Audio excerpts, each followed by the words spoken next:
Welcome to Weekly Video Hacks. Basically a series where I show you hacks in photo and video about ways to level up your photo and video progress in just ways that are simple and easy to do that just elevate your style immensely. This creator put a $2 piece of copper in front of their lens during sunset while taking wedding photos, and honestly the results are insane. What I love about videos like this is it's just a simple and cheap way to get an amazing looking filter for free. You guys can get this $2 piece of copper, you can use a $2 piece of glass, anything that kind of has a circle look to it that can be put in front of the lens, especially bouncing and rimming off light, can get incredible results that are really easy to achieve. A lot of times you probably have to go out and buy a filter that is like 50 to 60 bucks to put on front of your lens to get a kind of look like this, but this person just showed a way to bounce light off an object and in a super and cool way, and it's also a really affordable way too. I feel like a lot of times filter prices from either small brands or big brands can kind of get expensive, but eventually there's a point where it's like, look, we got to go back to the basics where putting objects around your lenses, whether it be like a lighter or a knife or a crystal or anything like that, to bounce light, and that's really all this is just a nifty way of bouncing light off the sun. Pretty amazing stuff. This creator literally laid sideways on a ladder to get the effect as if they were getting pulled by another car, riding on the road as if they were getting pulled by another car, and it's honestly an incredible video that honestly went insanely viral too, and it was a simple effect. It wasn't some super CGI thing where they're on a green screen or on any kind of screen background and having to do a ton of masking. No, he literally laid on a ladder while a TV video of the actual tracking shot of the road moving was playing in the background, and then they just kind of blended the two pieces together in a seamless reel, showcasing the music. What I love about videos like this is it's just creators showing off ways to elevate the production and style of showcasing music. A lot of the time, people are just setting up their phone and being like singing their song, and it gets boring, it gets redundant, and people need to start thinking of new ideas in order to market their music in a way that doesn't feel like you're just marketing music, you're also marketing a great piece of content. And this is just an incredible example, because the other thing about it is that they show the process, and a lot of videos that do well are videos that also show the process of how they made something. Sometimes the video of the process of how they made something does better than the actual video of the actual like final product. Okay, now this is to remind people that they need to do more hyperlapses. Now, hyperlapses is essentially when you focus your camera on one specific object in the rule of thirds framing, and you take multiple photos of it as you're moving closer or farther away from the object to get this incredible time lapse of you moving really close to the object as if it's stop motion. Hence the word hyperlapse. It's a hyper time lapse. It's literally running in seconds rather than a time lapse running in like minutes of like a sunset or sunrise. And it's just an incredible way to get an in-camera hack that is free. You don't have to like buy anything else. This is just something that you can do in your camera that is built in. This creator took an iPhone lens and put it on their camera. What I love about videos like this is a hack that people can actually do for very efficient pricing. If you've always wanted to use an anamorphic lens,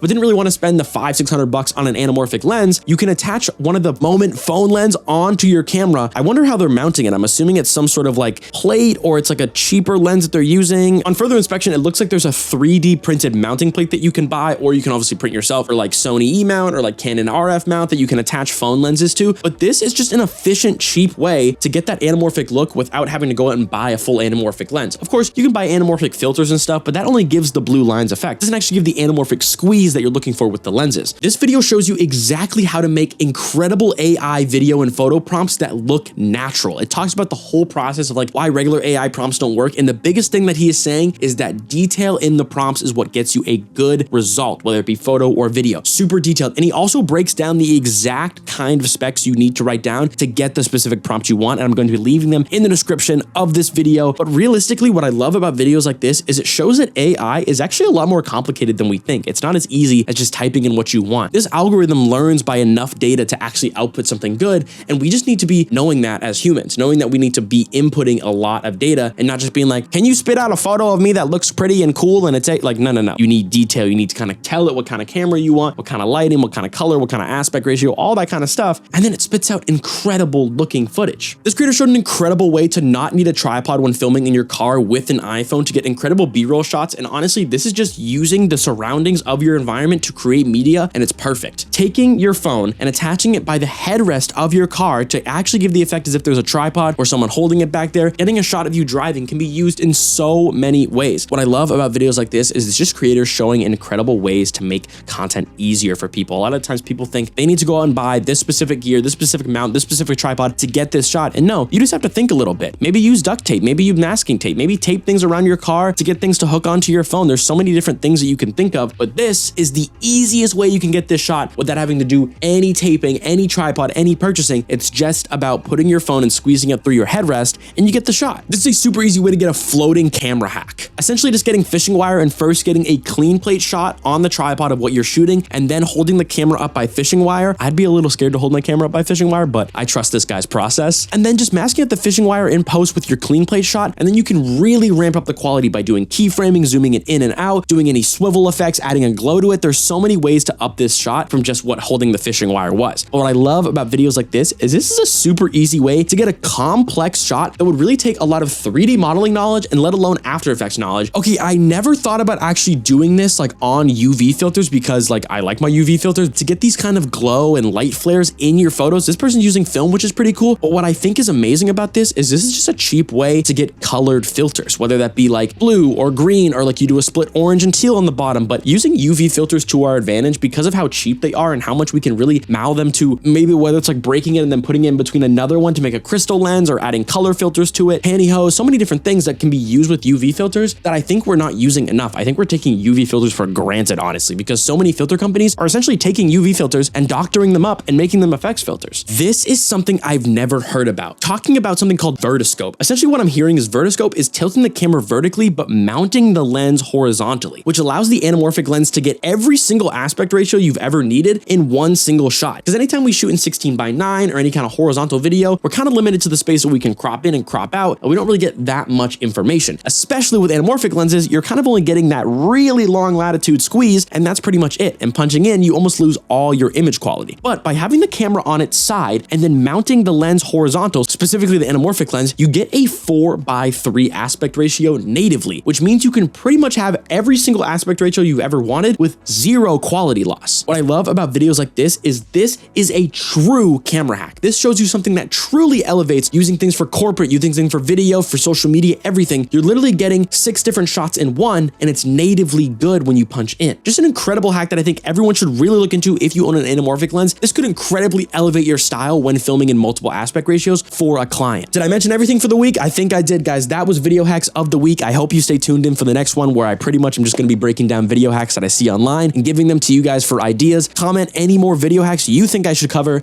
and that's pretty much it. I hope you guys have a great rest of your day.